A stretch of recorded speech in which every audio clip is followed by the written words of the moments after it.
Well, that's just great. Oh, we're just going to keep getting shot up, huh? All right, everybody, we're going to move to the courtroom. I don't know where else to do this, so we're just going to have to do it in the courtroom since this place isn't secure. Everybody, we're going to go to the Palmer Courthouse. We're going to the Palmer Courthouse, everybody. Keep getting shot up, Please make your way to the Palmer Courthouse. We're doing it at the courthouse. All right, everybody, we're going to move to the courtroom. I don't know where else to do this, so we're just going to have to do it in the courtroom since this place isn't secure. Can someone make the necessary announcement? Can someone make the announcement? Everybody, we're going to go to the Palmer Courthouse. We're going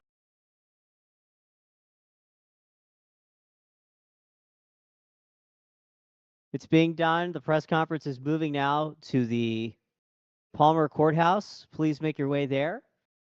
And to the criminal groups that keep shooting up my press conference, I will pay you $150,000 to stop. But I understand that isn't enough money for you guys. So I'm willing to offer $159,000, since that's all the money I have. If the criminals are interested in taking my $150K to stop, then I'll do it.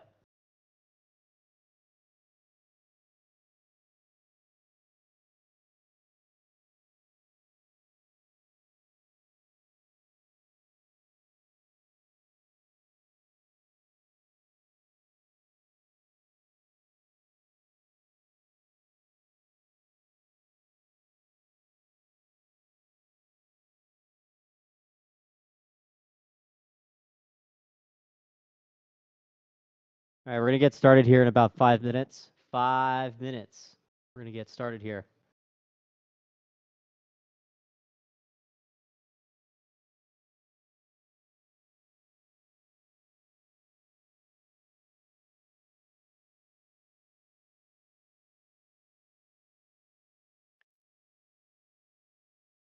Thank you to Attorney Toby Rolls for his dancing. Thank you, thank you. All right, is everybody here? Is everybody here? Is that it? Do we have anybody else? Are all the doors locked? Yep. That one's locked. Okay. Can we make sure we don't get shot up this time? Is that possible? All right. The Senate to declare war. All right. Thank you, everybody, for coming. God bless America. Now,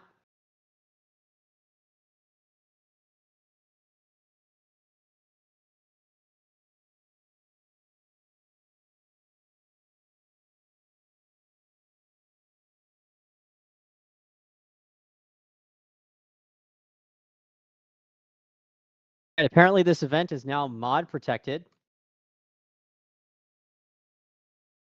Apparently this is now mod protected according to syntax. Please check government announcements.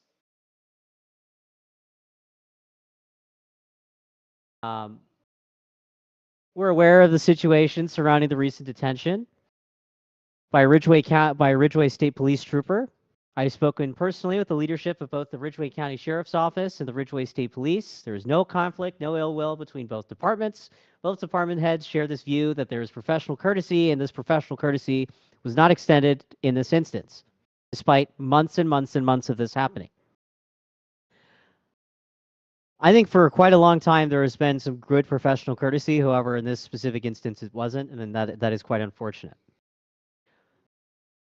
This is particularly so in light of the video in which one of the off-duty deputies stated his intention to report for duty and explained that he was securing his personal firearm in his vehicle so that it would not be lost or stolen. So, based on having been there last night, having spoken to the two sheriff's deputies, having spoken to the state police, having spoken to the sheriff's department, this appears to be a situation in which mistakes were made on both sides rather than wrongdoing by any one individual. The signage at the substation restricts the area to authorized personnel only. It does not specify whether an off-duty law enforcement personnel are permitted to remain. That ambiguity sits at the center of this encounter, and I'll be working to change the law accordingly. The Ridgway State Police have opened an internal affairs investigation in a review of the encounter. Out of respect for that process and out of respect to the state police, I will allow that investigation to conclude before I take any final action. And for the trooper involved, I will also allow the state police to do whatever it sees fit to that trooper given the instance. I will not step in, unless the state police recommends I do so. I anticipate the review should be completed within the next 7 days. However, it should be completed sooner, as this is a pretty open and shut case. Once that review is concluded, I will then further investigate. However, in the interim, given the situation that's happened and given the public interest in this matter, while I would usually wait for this investigation to conclude, I am going to preemptively vacate the arrests of both sheriff's deputies who were involved, because this has garnered so much public interest. So, by the time I post this announcement, Judge Techie should vacate the arrests of both sheriff's deputies pursuant to my power, 6 Ridgeway Statute 31306, I believe. I don't know what the statute is. There's a specific statute that allows me to vacate arrests in the interest of the public interest, and for arrests that I see as unlawful or as wrong and incorrect. So, both the sheriff's deputies are having their arrests cleared, and I will eagerly await the state police's investigation. Do we have any questions? Any questions, anybody? Anybody? Questions? Questions for the Attorney General? Toby Rules. Mr. Toby Rules? Mr. Toby Rules? Mr. Toby Rules, you've been invited to the stage. Any questions for the Attorney General? Toby Rules? Yes, sir? Any questions? Oh. Hello? Yes? Any questions? Hi. Yes, Mr. Attorney General, you previously just stated that you shall be vacating the arrests record of the said individuals. Why not just allow those particular officers to just litigate the arrests in court rather than vacating them yourself? Why would I waste the court's time in litigating cases? Also, point to say that the court is currently inundated with dozens and dozens of cases that have yet to be cleared because there has yet to be a chief judge. So it's pretty impossible to have this litigated. It would take months, given the backlog that's currently going on in the court. We're waiting for a chief judge to be announced, but at this time, we are trying to dismiss as many cases as possible. And to Mr. Justice Techie's point, the reason why I'm not going to take this to the courts is because, number one, my way of doing it is much simpler, easier, better. Number two, we're currently in the process of dismissing dozens and dozens of cases that we believe are unfit to be prosecuted, cases that we believe are one-offs, cases that we believe are wrong and not in the interest of the public. So it would be counterintuitive to bring this case to court, especially since I've already made the determination, made the agreement, and come to the conclusion between the state police and the sheriff's office that this should be the right course of action. Can I ask another question? Yes. You said that you weren't going to interfere with the state police's investigation and that you were, in more words than less, going to remain impartial. But doesn't you vacating the arrest sort of imply that you believe the arrest was, well, unlawful, and that kind of indicates the outcome of the investigation? I think this arrest was a huge misunderstanding between both departments, and for months, there has been professional courtesy that has been extended to both departments. Never before have we seen an incident where an off-duty officer was arrested for being in his own parking lot, and that is unfortunate. So I don't necessarily... Great. I don't necessarily believe it is unlawful. I'm not going to be prejudicial. I was just stating the statute that allows me to dismiss, to vacate the arrest. We have no comment on whether this was unlawful or not because we haven't seen the investigation by the state police. However, we've spoken with the sheriff's office, and we've spoken to IA, we've spoken to CID, we've spoken to the entire leadership of the sheriff's office, who believe that they will, number one, they will not investigate the case because they don't believe there's... Bro, what the hell? What the hell? Okay, all right. Yeah, my God, can you arrest this guy? Can you just arrest him? Oh my God. It's literally pierced my ears. Just throw him away, dude. What the hell's going on? Okay, anyways. I can still hear him. Anyways, do you have another question? No. Okay, does anybody else have any questions? Anybody? Any other questions? Okay, I'm going to take a question from Officer Ethu of the Milton City Police Department. I swear to God, if this is a troll question, I'm going to get so mad. Hello? Hello? Can you hear me? Hello? Hello? Yes.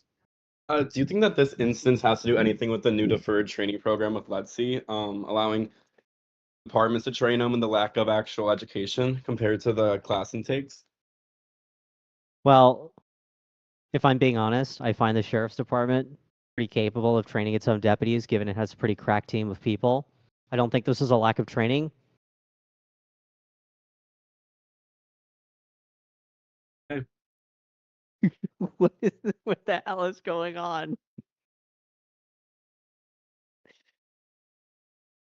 Could someone deal with that guy? All right. Anyways, no, I don't think it's a problem of training. I think it's a problem of a lack of understanding, and I think it's a lack of professional courtesy that was extended to both officers that I believe should have been extended in this instance. Any other questions? Someone deal with that guy? No. Thank you. Any other questions? Anybody? Questions? Yes, go ahead. Yes, go ahead. How's the job treating you so far, Ad? I hate my job. Next question. Yes, boss? Master QB? Oh my god. Oh my god.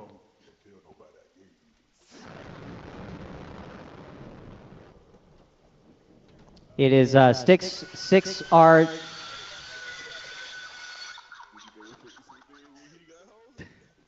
Bro, I'm gonna end this conference if people stop screaming.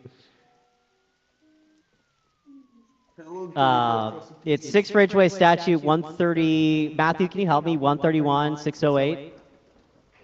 6R Ridgeway Statute 131 608, I think, is the statute, I believe. Any other questions? Any other questions? Any other questions? Really, you guys have no questions for me? Come on. Come on, guys. It's been less than a week. Come on. The next criminal prosecution going to be?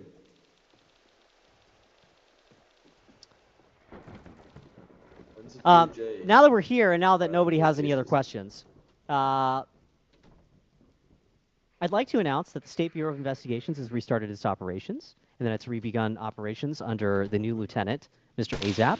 And I commend the State Police for hiring him. God bless. Do I have anything else to say? Does anybody else have anything to say before I end this?